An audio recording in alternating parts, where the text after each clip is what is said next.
Welcome to the Assessment Rule Guidelines for fiscal year 2025. You may have noticed that this year's guidelines look a little different from previous years. Let me show you a bit about how to use these new ones. First, you need to choose the property type that you're interested in from the menu bar on the left. In this case, we'll look at offices.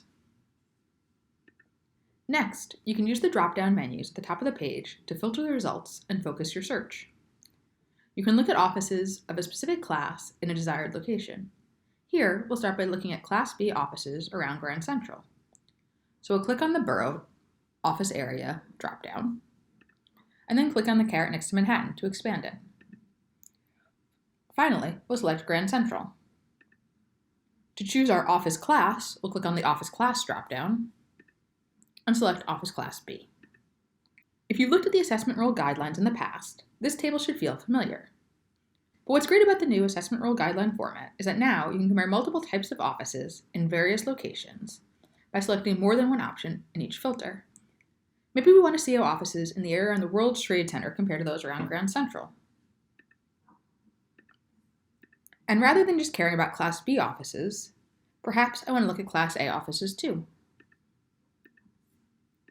Now we have much more information in our table, and we can use the gray scroll bar to see all of our data. We can sort the table in a way that makes sense for us.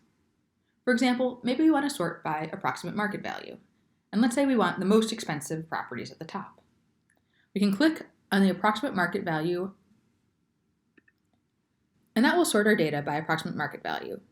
But you might notice that the least expensive properties are at the top. So if you click on the same header again, it'll flip the order of all of our data. Or else, maybe you want to sort by percentile. In that case, you click on the percentile heading. If you want to do a subsort, so we have each percentile grouped together, and within each percentile we want to sort by approximate market value from high to low, we can hold Shift and then click on a second column. The first time you click, again, it'll go from low to high. So if you hold Shift and click a second time, it'll flip to go from high to low. So now we have everything sorted by percentile, and then within each percentile, it's sorted by approximate market value. Another benefit of the new format for the Assessment Rule Guidelines is that there's definitions added to some of the terms. So if you hover over them until a text box appears, you can then read more about what that word means. There are a few other improvements to the Assessment Rule Guidelines that I'd like to show you, and the first one we can see if we click on the Retail tab. In the past, things like retail were split into Manhattan and outer boroughs, but now we've broken out the outer boroughs into each individual borough. And beyond that, some of the boroughs even have multiple regions associated with them. This gives the user a better understanding of what's going on in their local area. The last change is for apartments with more than 10 units. In the past, elevator buildings were split into pre- and post-1973 construction.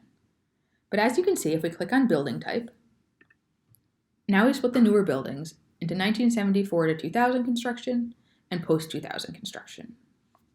Hopefully you're excited to dive deeper into the data from the fiscal year 2025 Assessment Rule Guidelines. And now you have the tools to do it.